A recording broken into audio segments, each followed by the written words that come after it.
Alright everyone, Legendary Cup continues, and our first map in the semi-final is Tomb of the Spider Queen. As announced previously, I'm doing one semi-final and then the grand final of this tournament.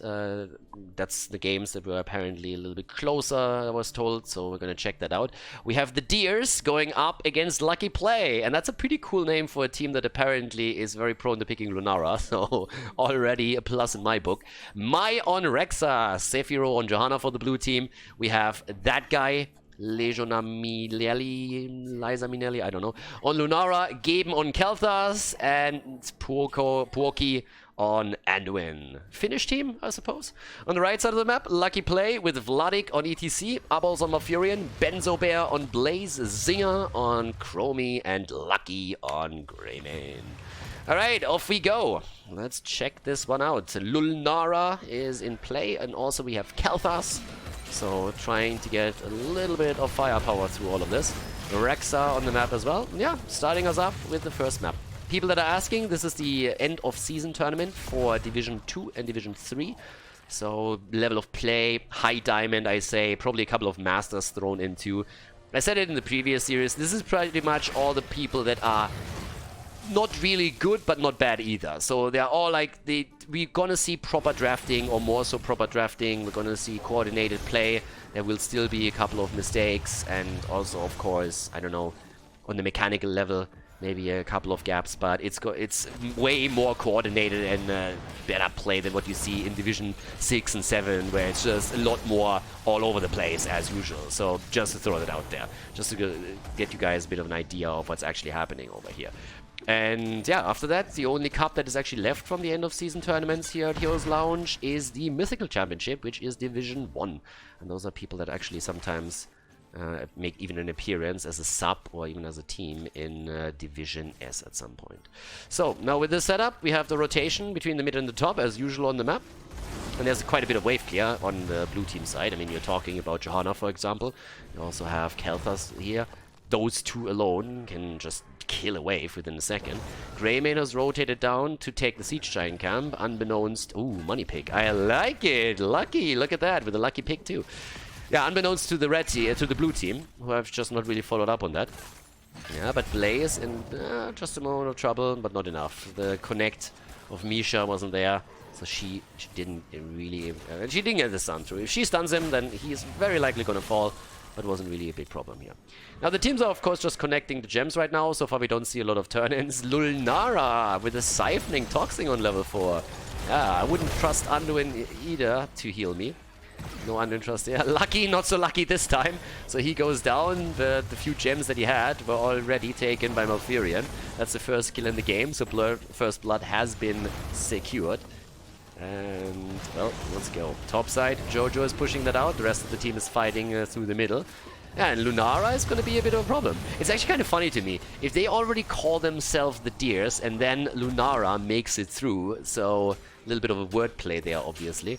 But it seems like they really like the hero. I could have totally seen a team just ban it out against them. I don't know how prevalent this Lunara pick is, but yeah. Now with 1 kill against 0, we are still waiting for the first turn-in to happen, and the teams are not in possession of enough gems yet, but that's going to change soon, TM. Already we're seeing both of them getting quite close here, especially the blue team is doing a decent job on this. The pressure against Benzo Bear at the bot lane again, but Blaze is moving out. Blue team has not taken their own camp, instead they have now to face the music as Lucky Play is moving in with the Bruiser camp through the middle of the map. Same time now. They attack again. Malf probably needs to go back soon. I mean, he's running out of mana quickly over here. But yeah, here's the push, and someone needs to deal with that. There's still a bit of a fight happening up at the top, as they're trying to delay the rotation, I assume. But yeah, the push is happening as we speak, and with that, Kelthas also running out of mana. Is a bit of unlucky timing for them. But here we go. Getting... talking about unlucky. Red team got very unlucky. This looked like a secured kill against Kelthas, and they couldn't quite get it.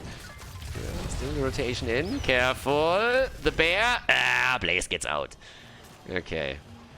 He's threading the needle there, though. He needs to be careful with this. 35, and there's the blue web weavers. Okay, so they get the final few setups in for the turn-in. And yeah, with that, let's go. Top lane, that's where we already have the next push already coming in. They're trying to go for a zinger, and that's a kill. Gems should be recovered by Greymane, but that's of course a kill at a very good time for the DS, since the Web Weavers are just now coming through. And the opponent's team has to wait for the Chromestar now, which is always kind of annoying. So top lane is getting pushed by 3 in the middle of the map. Lunara! Oh, and the big bad wolf wants to go for Bambi and gets the kill. The last shot fired there. Anduin nearly able to save her, but that was a bit too much to handle after all. But yeah, nice attempt regardless. So yeah, nicely done. Top lane, the wall has already fallen pretty much completely. There's still the action at the bottom of the map where Blaze is fighting it out against Rexxar. It's most about the top lane right now. And the walls are pretty much all down. Ford is also taking damage. The fountain is eliminated. It's a pretty good wave, actually. Pretty good first objective for the team over in the blue. So good for them. And, well, let's see what else they're going to be able to do here. They can push it to 10, for example. They might be able to get the level 10 abilities, get enough gems in for a second turn and make it happen. The red team obviously now has the slight advantageous position, just simply because they're in a spot where they have their own setup for a turn-in. They got all the gems they need right now. And here we go. A little bit of a poke in the middle, trying to get to 10 first. But it's really a small gap in experience. It's not really all that big, so they don't really have the biggest opportunity right now to make a play. If we're completely honest about it. But there we go. 2 kills against 1. Everybody just still poking around. Level 10 is of course in for Chromie now. But the turn is slowly starting for the blue team again. Red team has so far not really made a big move. Lucky play. I mean, again, Lucky is definitely playing, and he's currently trying to turn in. 26 gems, another 26 over here, and they should be able to get this, unless... No, I think the blue team is going to be a bit late. I think a flashlight over here might have done the deal, but this is just too late. Zephyro going with the Condemn into the middle of the lane to try and get the wave cleared. That was the problem. Delayed him enough for this to happen. Now the kill attempt. God, if they can kill another... Oh, yeah, Greymane down. The timing for these guys is honestly just perfect. I mean, it doesn't get any... Oh, no! That's 26 gems! The double kill! They're securing the gems, and that is painful. Not only do they lose 2 heroes at the worst time possible, but they also lose 26 gems as he goes down. Blaze dying was a problem. Greymane dying was already an issue. But that follow-up kill, that one was perfect for them. Yeah, great setup. That's an easy defense, of course. Now with the level 10 abilities, we have, first of all, Leap in. Blaze hasn't taken the talent yet, but I certainly hope that we're going to get him in play with Bunker. No, we don't! Combustion! Alright. Not so sure about that, my friend. But, well, let's see. Combustion pick, always a little bit like... maybe not quite. Let's see. Bit of a push to the middle as the blue team is trying to go for their camp. Okay. So let's see what they can actually do over here. Down to the bottom of the map. Blaze is still holding the line. Looking at the damage output. What are we going to get there? 18,000 for Chromie and 24,000 for Lunara. Okay, so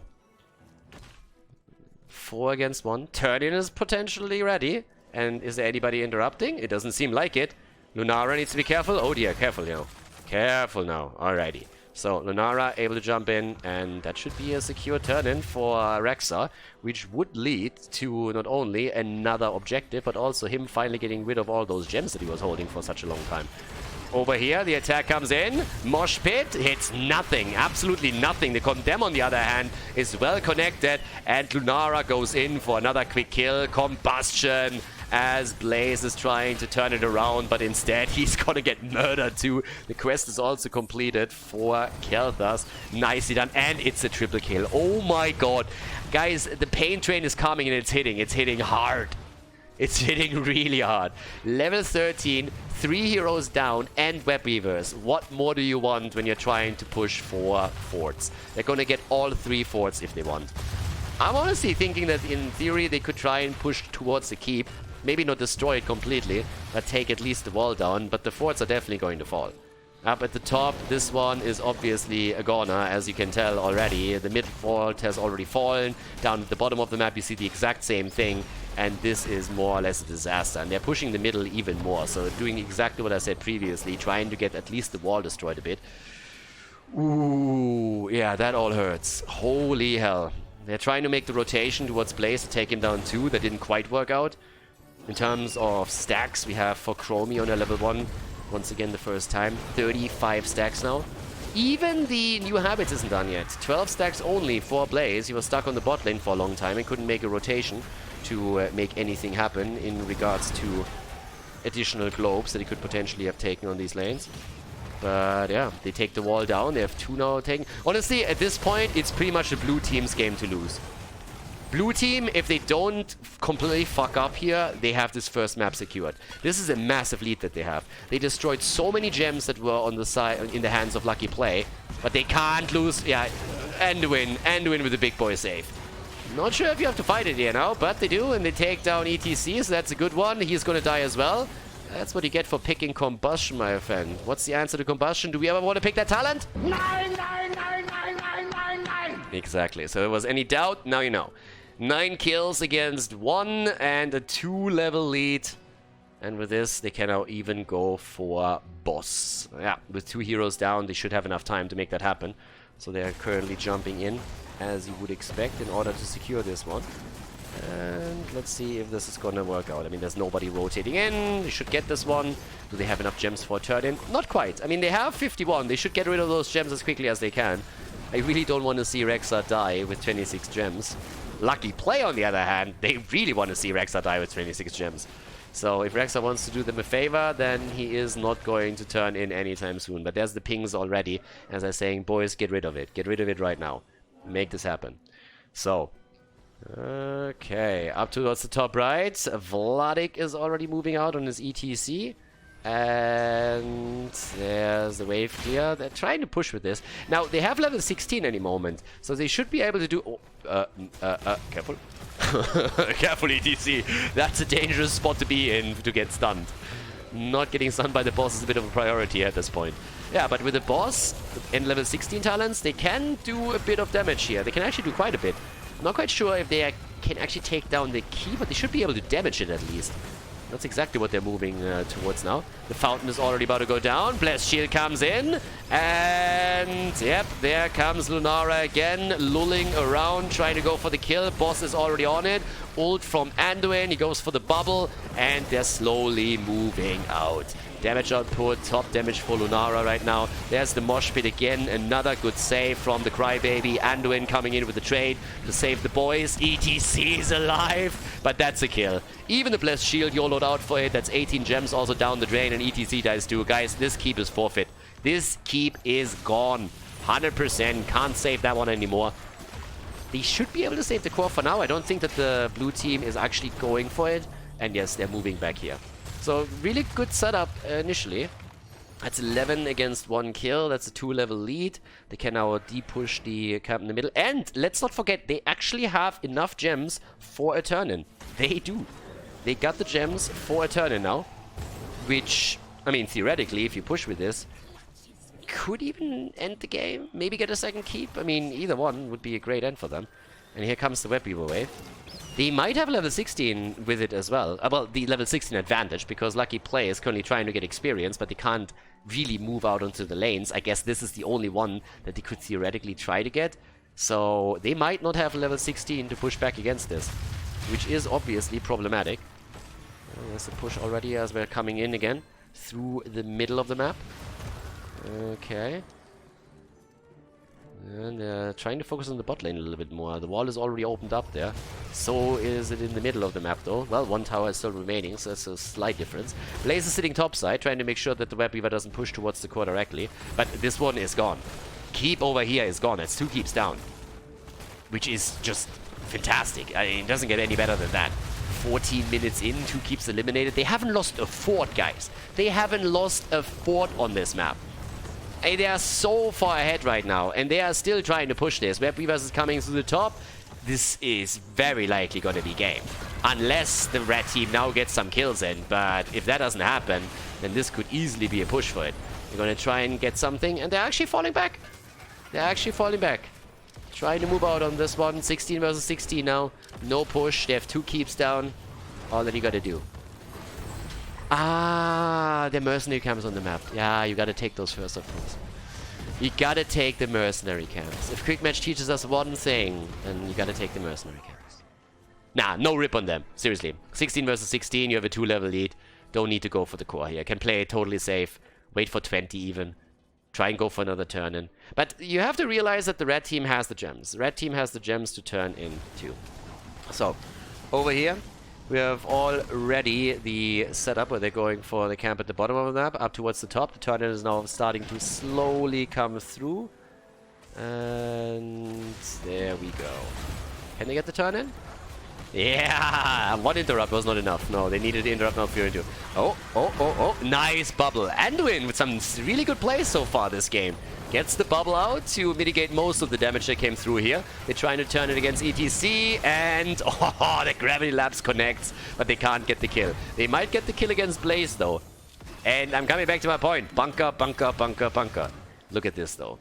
That Web Weaver is not going to do jack shit. Over here, double catapult. This one is not going to do anything either. ETC is already down in the mid-fight, and the fake dragon is dead as well. Yeah, Chromie getting slapped around here. Lucky is also down, and this is likely going to be game. The core is already down to 84% at this point. And this will very likely be a 1-0 lead for the Deers. Especially now that Blaze is down. Lunara went up to the top and took him apart. Okay, that's it for sure. The lead in the series for the Deers in this best of 3 at the semi-final. 50,000 damage for Chromie. 59,000 for Lunara, and Malfurion has just resigned himself to his fate, not even moving out there, saying like, yeah, I'm not going to add another death to the numbers here. That's not happening, but that's the win. The Deers taking the victory in game number 1 against Lucky Play. GG, and well played.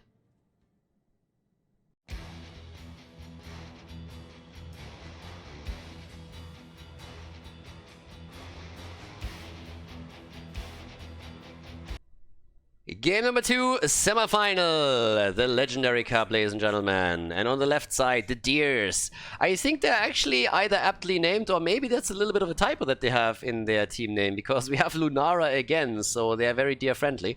Lunara gets played once more. We have Mal Mal'Ganis, Game on Liming, Sephiro on Alarak, and Porky on Ana.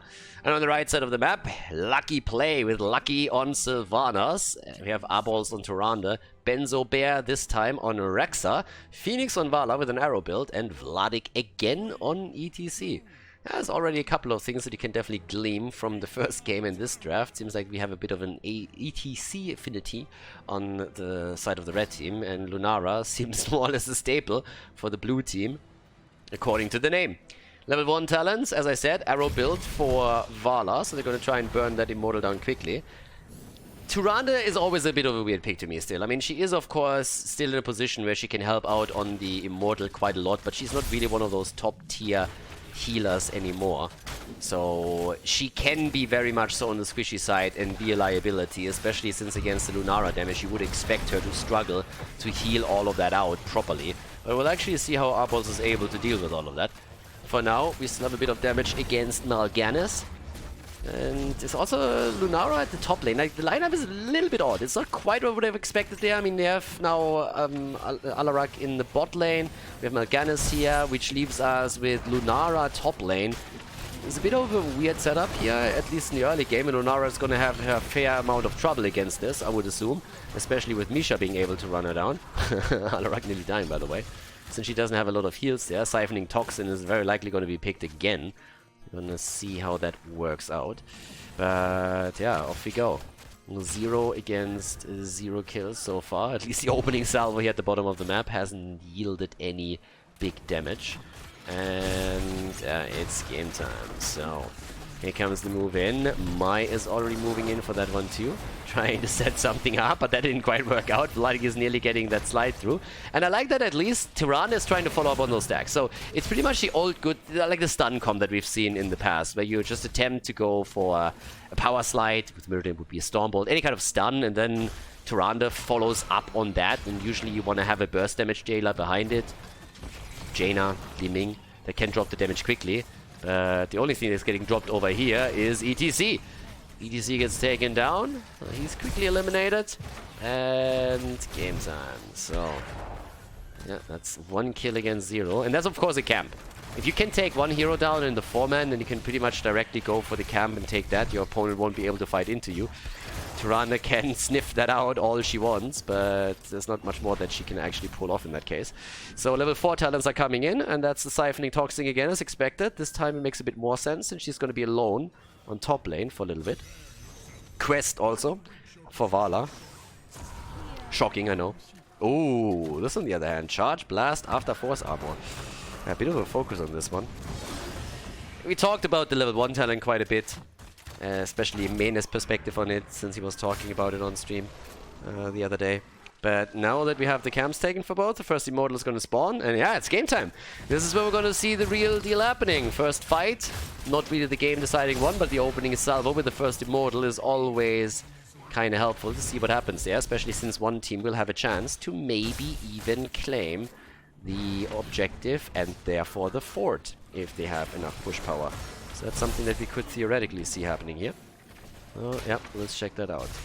Nobody actually caring about it, by the way. It's like the Immortal is up and nobody gives a shit. Like, everybody's just sitting there, just like, brawl, brawl, brawl. So, yeah, attacks instead, but nobody really going for the Immortal just yet. Okay. And Lunara has finally moved over to try and get a bit of damage done, but, yep, there we go. So, let's see how that works out for them. Not really too much, has actually moved back on the lane for the experience. Down at the bottom of the map, the fight is currently starting through. So, yep, there's that. And off we go. Yeah, finally. Finally a little bit more attention to it, okay. Now the boys and girls are starting to walk in on that. Trying to make the play. Misha gets annihilated. And ETC is also in a slight trouble here. I mean, it's not too bad just yet, but he needs to be careful. He's pretty much isolated from the rest of the team, which is never really a good thing. We don't have level 7 abilities yet, but they could be a game changer depending on how this fight turns out. Okay, over here, the heals come through. Level 7, again, soon TM, and that's especially great for Li Ming when she gets her Calamity. Always assuming we're actually getting Calamity, which I guess is not 100% a given. But there's the damage given the build. I would still think so. Okay, so they're going for a bit of a race. In this case, the blue team actually wins it. Gets the lead. But Mai is also a bit alone here. If he gets stunned there, he's in trouble. Currently still working out though. There's also the repeating arrow. Also a nice touch to all of this. Okay, they're making the play. And wow, that was a quick deletion of Alarak. That's a really good kill for the red team. Now they can actually focus on the objective. The thing is that they kill Ana, but Lunara has during all of this still started to do more and more damage to the Immortal. So she's actually poking that shield down very, very quickly here. And that is a bit of an issue. They need to keep her away for a little bit longer if they really want to make the play there. Okay, over here, the fight. Both of them are still trying to go for the race. And I assume they're going to... I mean, the red team should win this now, and indeed they do. Okay, they got Vala, they have the repeating arrow, and we actually see Sika. Oh, I am not so sure on this build. Like, what the hell is that? Full on... What? Really? Full on missile build? Yeah, I mean, I would rather see Orb build than that shit. So, like, I don't know. Just kidding, by the way. But yeah, no Calamity, no win, baby. Now, honestly, this is a bit of a liability. That's pretty much a problem right now. Full-on build, not only Force Armor, which in and of itself can already be a little bit questionable at times, but also then Sika on level 7. I'm not so really sure on this. So, we'll actually check how exactly that's going to work out for them. But right now, first objective is in the hands of Lucky Play. And they are making the plays right now. 3 kills against 1, and the fort pretty much gone. Might just barely... No. Yeah, no, there it goes. Okay, fort is down, so that's already a bit of a lead. We still have Lunara doing her thing. And Lunara is actually already murdered in the last game. As I said in game 1 already, if you have a team that seems to have such a Lunara affinity, I would actually just ban it out. She's not a meta pick by any means, but if you have a team that loves to play her, knows how to play around her, preference bans are always okay. I mean, you don't want to go for preference ban over, let's say, banning Zul, for example. But you have more bans available than only one, so that could have been something that they do here. But either way, let's see how far in they can go with this. Because now level 10 is, of course, just half a level away for the red team. Which means that they have an opportunity to grab the, well, the level 10. And maybe with that, even the NXT Immortal hasn't been announced yet. Teams are still taking their camps, though. Could even try to time this a bit. And again, you can make that play there. But there's a level 10s right now. That gives us the Shadow Stalk. Also the Mosh Pit again. Plus Rain of Vengeance this time. Don't even know if you need Rain of Vengeance here. I mean, we see so much strafe played if you feel that you can go through with it. And there doesn't really need to be an interrupt. So I actually think that Vala could have very well gotten away with strafe in this game. Okay, ETC unfortunately pushing the target out after the stun. They might still get the kill against Li Ming, and indeed they do. Sylvana sacrificing her 10 for it. There's the Mosh Pit even, and they get the double kill. And with the help of Sylvanas, this should be fort number 2. Yeah, pretty much. So off we go. That is a pretty solid setup. I mean, again, they use the level 10 abilities. They have 5 kills against 1 now. They take down the second fort. And this all happens just before the next objective number 2 spawns. So even on this one, they should have a small lead now. Whereas in the bot lane, Rexa is still holding this. Alarak is still fighting with the camp, takes it. But yeah, they also take the top camp, so they're a little bit late on the rotation. Not really the biggest fan of that. I think you can actually take that camp later and don't have to take it at the same amount of time. But they're still there just in time. Get some solid damage through.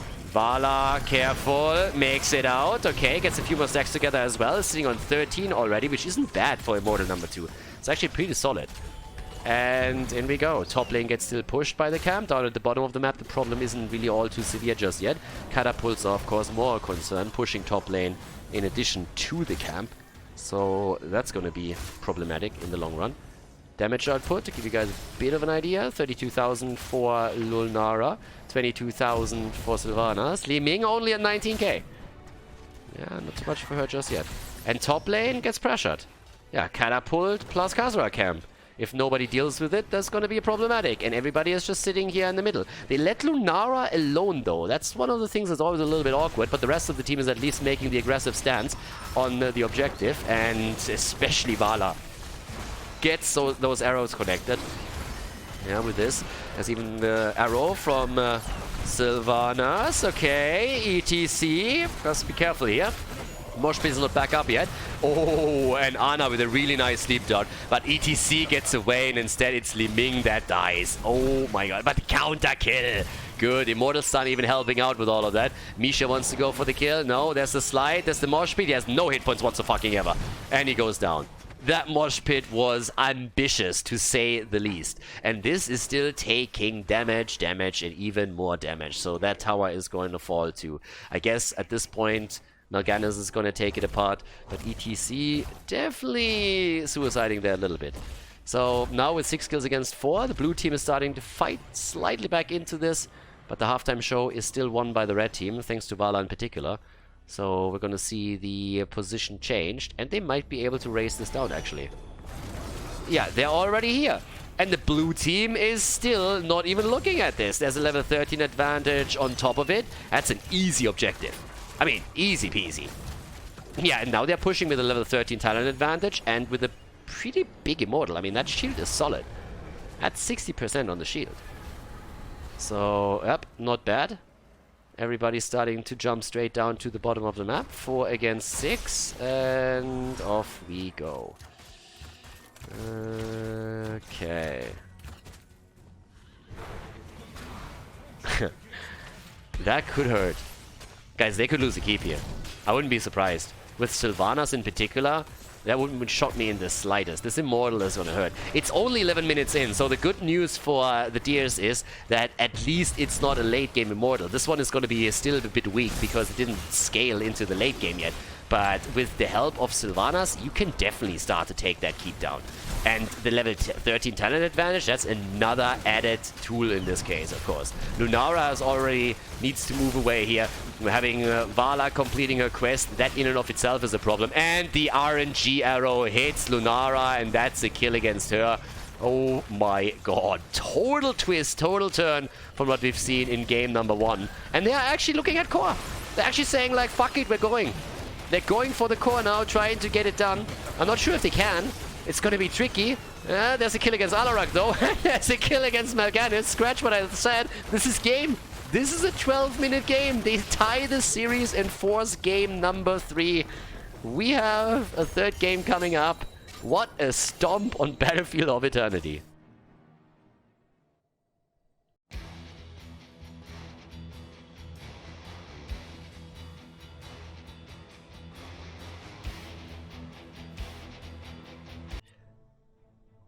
Game number 3, the conclusion, boys and girls. We are in Infernal Shrines on the left side. The Deers with Mai on Zul.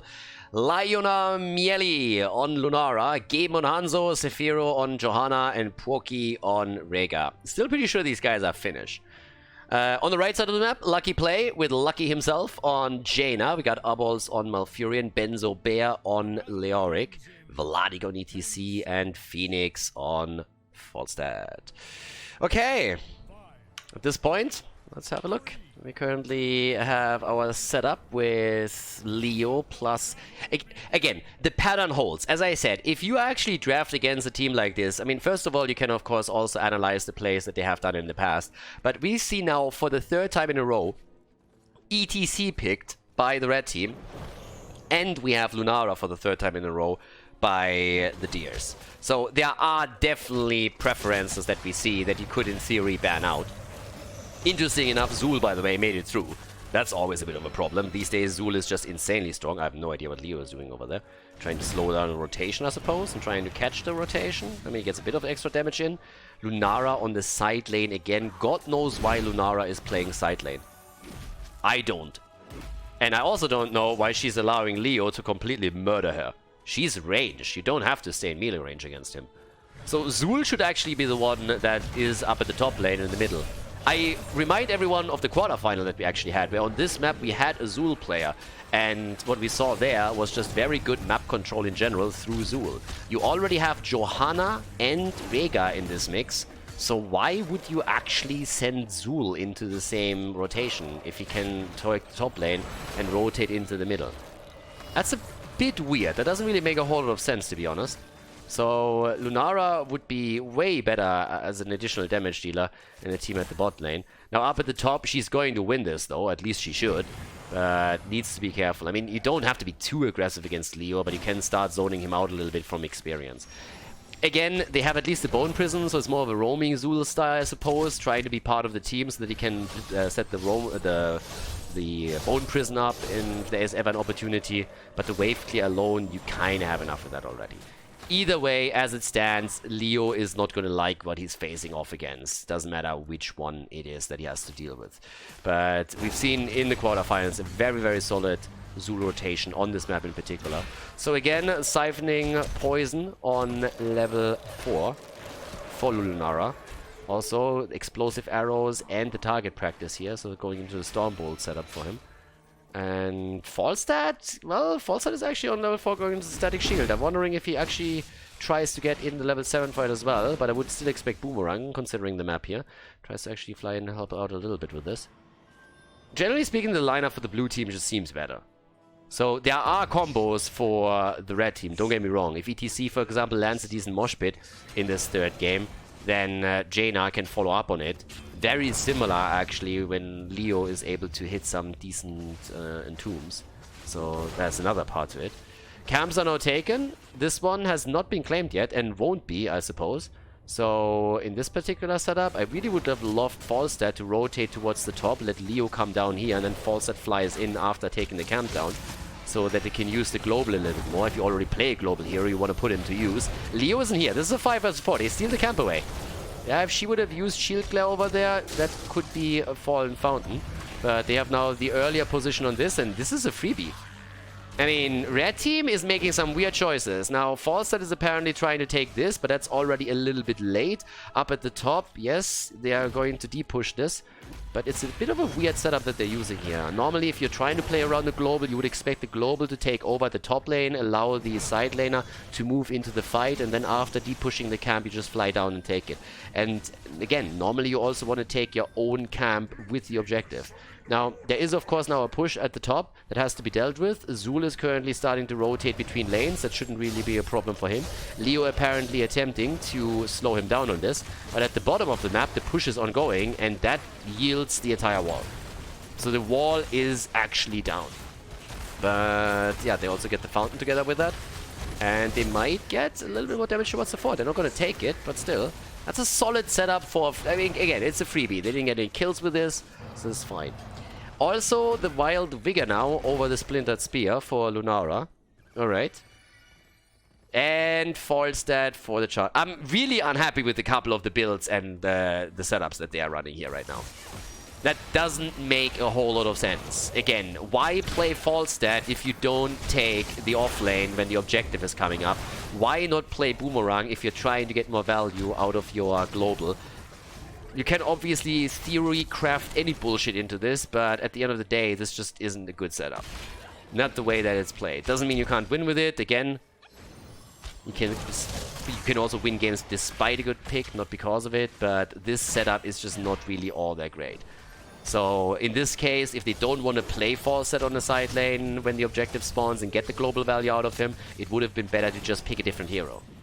You don't have to go for Falstad, but if you use Falstad, then you kind of want to play around his strengths and not really too much here. But we'll see on level 10 if things change a little bit. Falstad at least takes the camp down here. With all the wave clear that we have for the blue team, is arguable if that should actually have happened or not. But here we go. And Lunara is now sitting at the top again. But this, as I said, is not a good setup. She doesn't have Splintered Spear. She is taking way too long for the wave clear. Zul would be much, much better rotating between the lanes. And we've seen exactly this matchup. Leo against Zul already in one of the previous series. And how difficult it can be for Leo to actually counter that properly. So now with Lunara, he has plenty of times to make his rotations. Lunara is just not good enough on the wave clear, whereas Zul is murdering a wave in a second or two. So now we have level 9 against level 9. 10 abilities are coming in just a moment. But yeah. Alright, we'll see where this heads. But there's a lot of wasted potential here in this game. Oh my fucking god. Alright, okay. Oh, ooh, this is getting tricky. March of the Black King. I mean, the theory behind it is, of course, that you can use March in the team fight on a shrine, and then you get in damage against your opponent, and at the same time, you also get some additional stacks on the objective. But again, guys, this is not a good setup. Please don't do this at home, kids. Don't copy that. March is a horrible talent for Leo, and Tomb is always better. Especially when you have heroes that can follow up on it, which they definitely do. I mean, multiple ones. They could even go for an isolation play with Entomb into a Mighty Gust, which we oftentimes see. I've seen in the past a lot, but yeah, there's a reason why March was never picked on the high-level play. It's not a good talent. And especially when you hit 20, which on this map is pretty much the norm, then you want to have, of course, Buried Alive. So yeah, don't do this at home. Either way, let's see how this is actually turning out. I mean, game 1, game 2, we had some really solid plays there, but now it becomes extremely weird on both sides, though.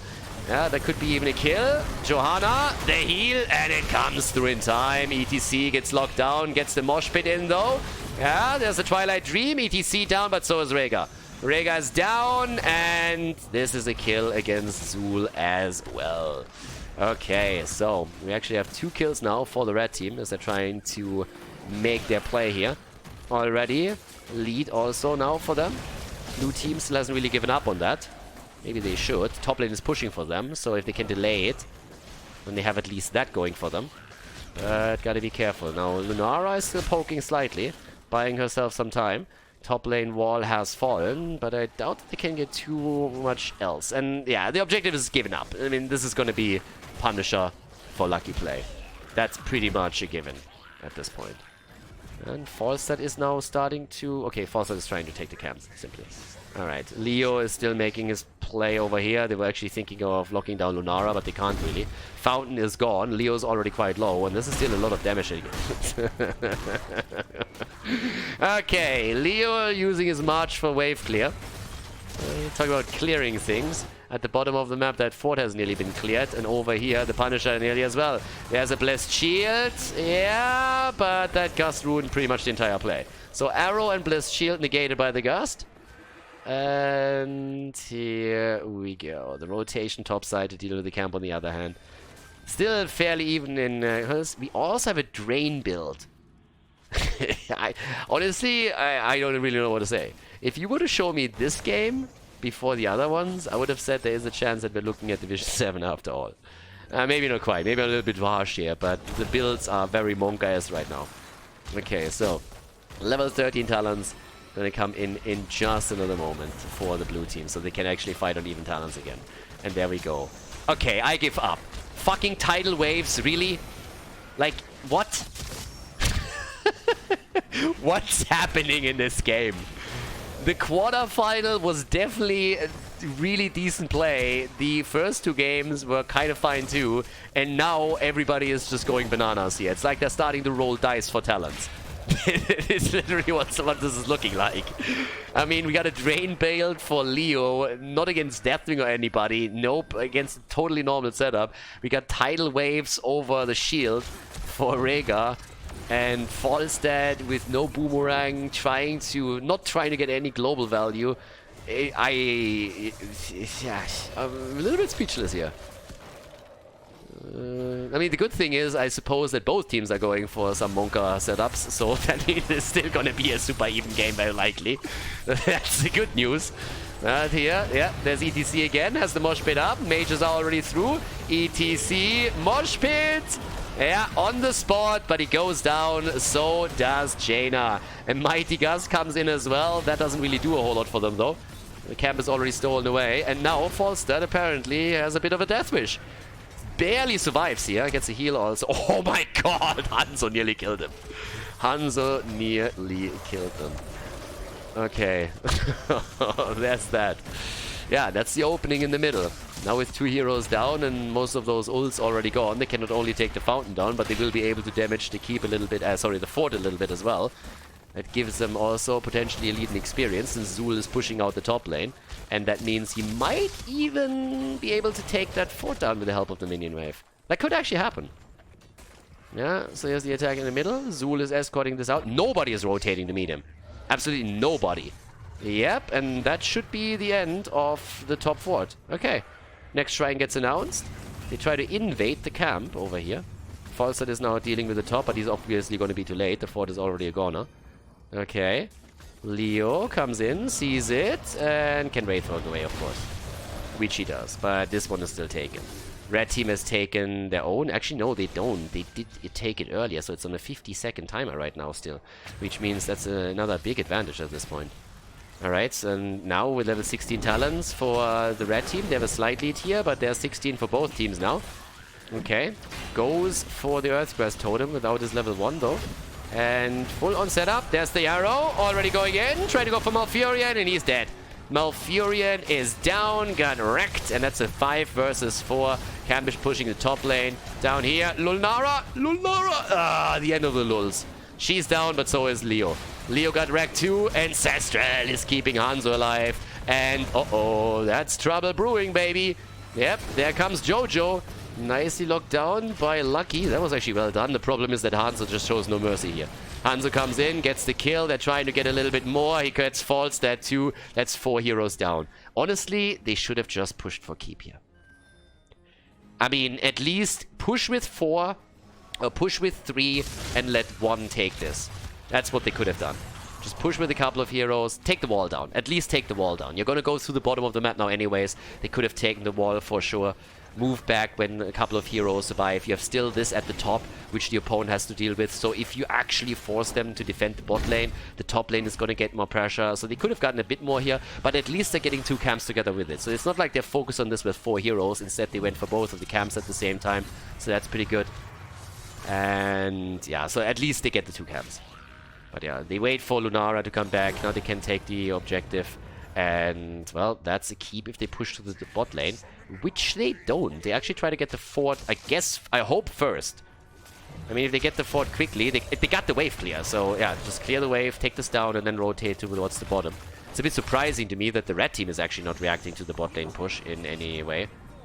I mean, they're trying to face the music in the middle, I suppose, but this is going to be the real test. Yeah, and also, there's the jump. Are we going to see a follow-up? No, that gust was way too early. That gust didn't really do them half as much as they were thinking about getting there. There was no blessed shield, there was no arrow. So yeah, now they're coming in through the middle, through the bottom, trying to take that keep down, which should actually work out for them.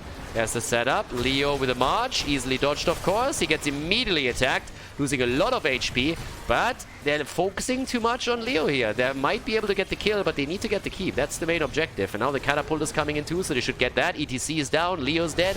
9 kills against 3, level lead for them. Keep is eliminated. Top fort is gonna fall. And they seem like they're gonna try and go for the core. They have a 5 versus 3 setup. They don't have a talent advantage, but they definitely have quite a bit of push power. And they have another camp behind them now as well. Leo is not going to be back for quite some time, and they might just be able to make this one happen.